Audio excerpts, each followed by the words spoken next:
La vie, c'est comme une boîte de chocolat. On ne sait jamais sur quoi on va tomber, disait Tom Hanks dans Forrest Gump. C'est l'expérience qu'a pu faire cet agent immobilier dont je vous raconte l'histoire aujourd'hui. Le 11 janvier 2016, Monsieur Z, agent immobilier, conclut avec Madame A un mandat exclusif de vente de l'appartement de celle-ci. L'agent immobilier trouve un acheteur pour cet appartement, lequel fait une offre au prix. Cependant, Madame A refuse finalement de vendre son appartement.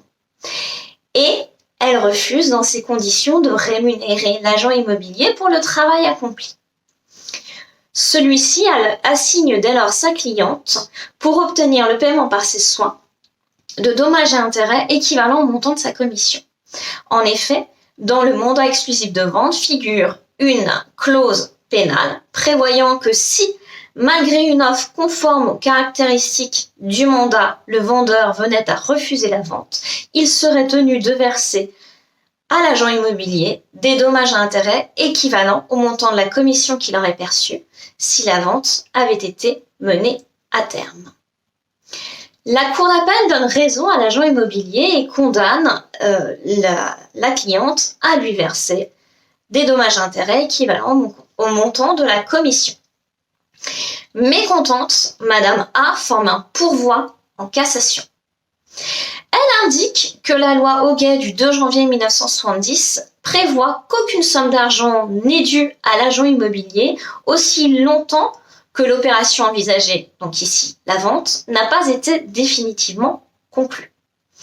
Elle ajoute également que le mandat d'entremise signé ne comportait pas d'engagement à vendre directement auprès de l'acheteur et que par suite, on ne pouvait lui reprocher d'avoir commis une faute quand elle refusait, in fine, de vendre. À votre avis, a-t-elle obtenu gain de cause?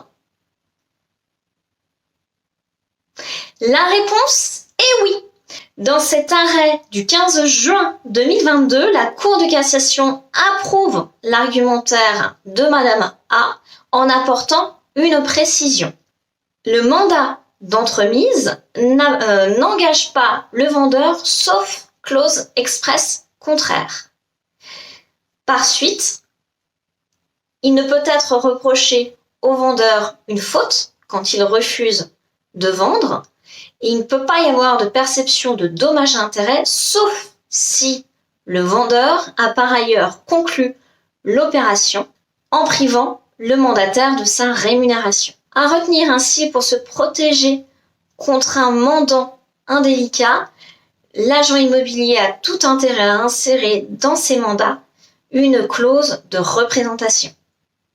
Si cette vidéo vous a plu, je vous invite à la liker, à la commenter ou à la partager, ça me fera très plaisir. Quant à moi, je vous dis à la semaine prochaine pour une toute autre thématique.